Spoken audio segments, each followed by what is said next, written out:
Hi, I'm Austin from Griffin Armament, and today we're going to demonstrate our new easier mounting procedure for Griffin optic mounts. So we get the scope mount in the box, and as you can see, it's lasered on the bottom, torque rings to 20 and clamp to 25 inch-pounds. That tells us our torque specs. Put the scope you're going to mount in the mount saddle. Go ahead and grab the shim plates, and I'm going to grab the rear first. Put the flat side toward the scope. Put the ring on top.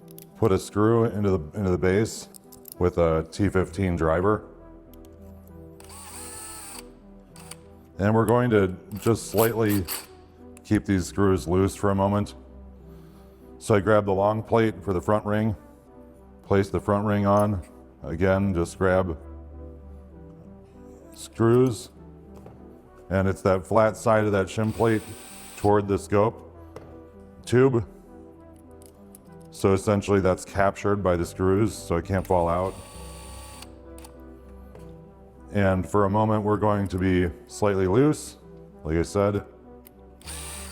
The purpose of that is we want to let this hang, and under the weight of the shims, they'll drift away from the scope tube, because we're going to be, after we torque these, we're going to be spinning the scope to level it.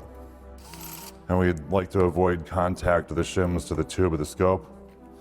So now I'm going to remove my T15 driver, place it in my 20 inch-pound preset wrench. You can use blue Loctite for this if you'd like. So we're going to go straight to torque on these screws.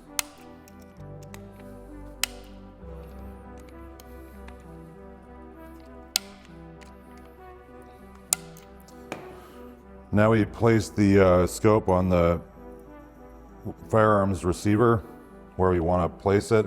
We'll drive the scope forward because that's what recoil is going to do to it. And again, I'll jump back and forth to my screw gun, and I've got the limited torque driving screw gun, so I'm not going to be over torquing the screws. And I'll drive the forwardmost screw, the rearmost of the middle two screws, the forwardmost screw, and I need a little more torque.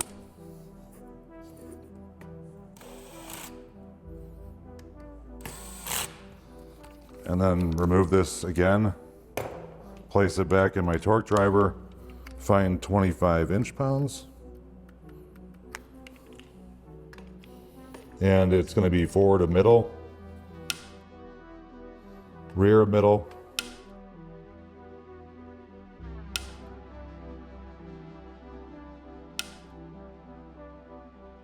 now I'm going to go ahead and place my top clamp screws in the rings.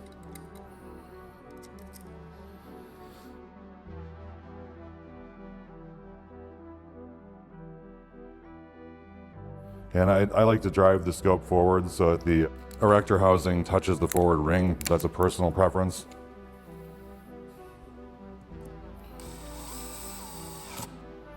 So we're going to go ahead and drive some screws. Take a look at our initial level, and that didn't change too much. So tried my screws.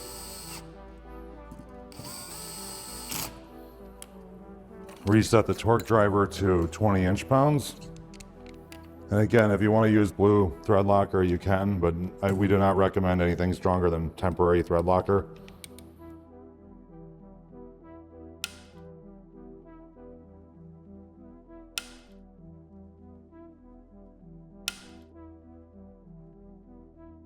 Recheck level of the rifle.